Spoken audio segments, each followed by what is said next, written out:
Okay, so this is where we're at. We got all the bolts out. I've got the lines done. I've drained the rad fluid. Now, my new hookups want you to run a hose from the coolant lines. So this is my back coolant line. So I'm gonna cut it and then put a hose and clamp it, and but that's afterwards. We'll show that too. So now we're gonna try to remove this turbo, and then we're gonna carry on with the manifold bolts and take that off and get the new stuff put on. Okay, so we got the turbo out. This is I had to disconnect this from underneath. It's your oil return line that goes down into your motor, and this is your oil line, and that is a coolant line, and then the other coolant line is the top. That's the feed there. So now we're going to I've noticed I'm missing, there isn't even some studs in a few of these. But anyways, we got all new studs and washer bolts and everything, so yeah, we're gonna do that now. It's just there's like 12 bolts, 2 for each cylinder. You just go across. You're supposed to do it like 1, 2, 3, 4, 5, 6, 7, 8, 9, like crisscross kind of, and we're gonna do that.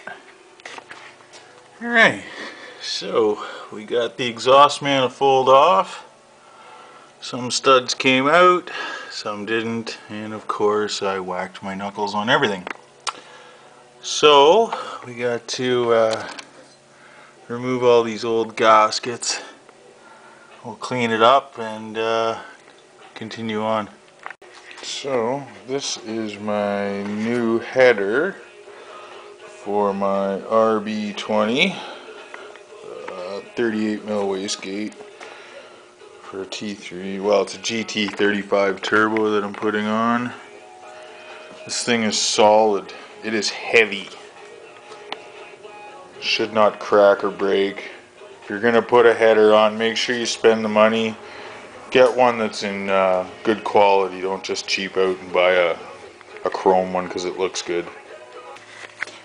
Alright, that's what the header looks like, just sitting there.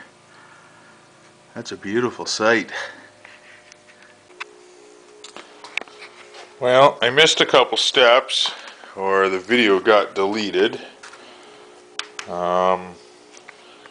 Last video I think I just had my header in. Well, now I've got the turbo in. Had to make my own custom hard line. The coolant lines are hooked up. I had to buy a 4-inch to 3-inch elbow for the Z32 filter. And I mean, it's snug. We've got her all plumbed in there. She's pretty loud. I fired it up there yesterday, just with no exhaust. I still got to get the old exhaust off, which is down there. Gotta get the old exhaust out so that I can get my exhaust bolted on to the V-band. Anyways, it does run. It is alive. I guess we could maybe start it up, I guess.